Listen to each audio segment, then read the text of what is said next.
Assalomualaikum aziz obunachilar. Mana yangi obyektimizga yetib keldik. Obyektimiz yana shu Ellikqal'a tumanida joylashgan.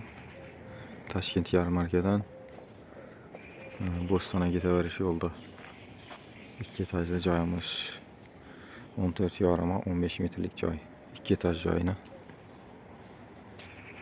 Shu joyimizga shifr ishlashga keldik. Xudo xolasa.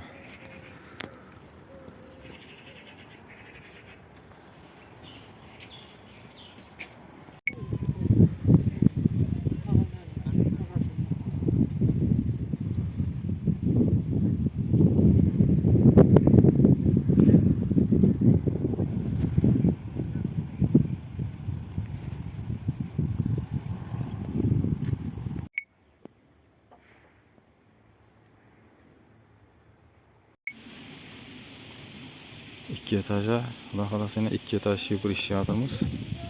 Strapilalarni bitirdik. Endi reka qalqish jarayoni. Shifr ishlarida Xudo xolasa bu ikinci gündemiz. Sırtlarına şu 5 tarafına 60 cm çıkarttık yani.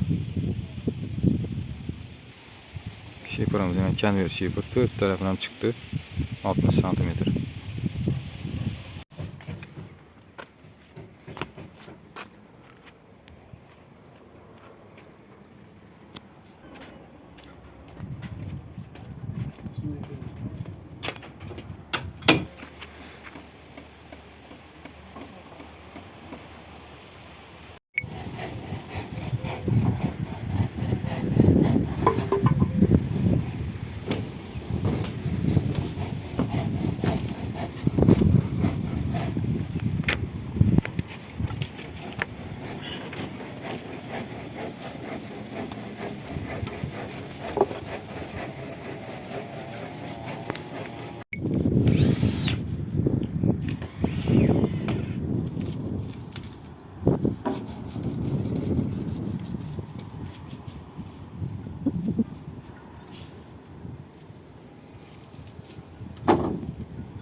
Bir yaxımız 3 metreden belent oldu birimiz. İnşörümüz hazır 2 neçə oldu da. Hazır rezminden toşun aytamam. Yine bir yaxımız 6 metre strapıyla 7 tane etib işledik. Şu vaxtında devaldan 4.90'a bir rezmin aldık. 4.90 4 tarafı 4.90'a düzdük. Strapıyla zayağım idi. 7 tane şekilde. Hem figürasına yaraşadan şekilde oldu. Cayımız 14.60 15 metre. Ortada bir progon yürüdük yine.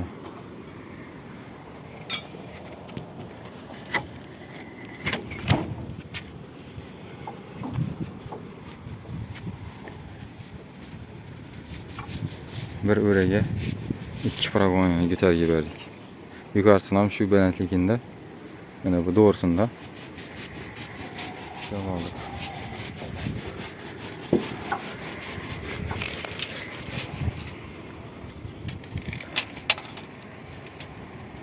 Üstünece 56 santimetre.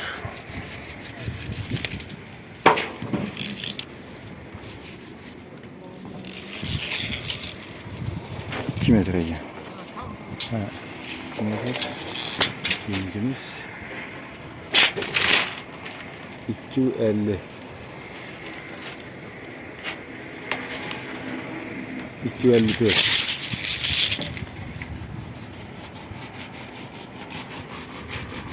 Şimdi bir yaxımız bundan bir 80 santim belentiyine koşulardı da şu arama yakınlaşıp vardı da bu belentlik. Dıman belent emas, dıman pes emas. Gövdesine layık belentlik oldu da bu. Yani center tapkanda bana ip tartıladı, bir yaxa ip tartıladıdan ortada duruladı şuradan. Figürasını şunu atıp işlenirdi bu. Şifrın üstüne çıkardan bir tane lük yasayatımız var.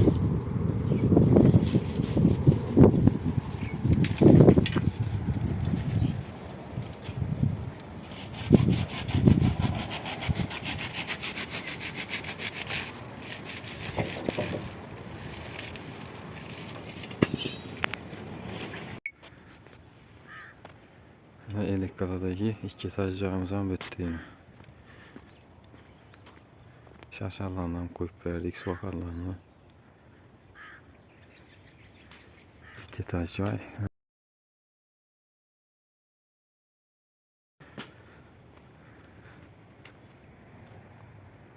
Gaz turbanı atlab ötediğin kalemlerden emek geldik. 3 tane kalem bilen şimdi aylanıp ötedi.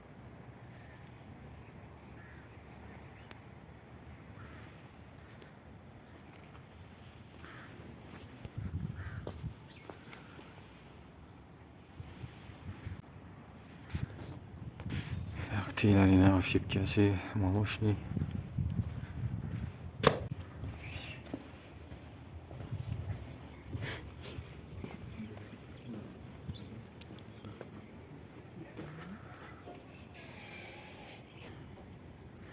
Bize şu sezon yok bizlerde. Kışın yazın işi veremiz. Abunaçılar sorat tuttu. Kaçan işçiler, kaçan dəyəm alışı oladı. Bizlerde dəyəm alışı yok. Halasa iş olsa işi veremiz. Kışdan, yazdan 4 fəsil.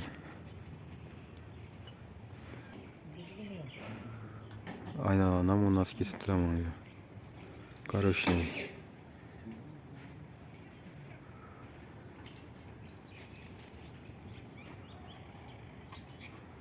Şimdi bu obyekte işlerimiz tamam.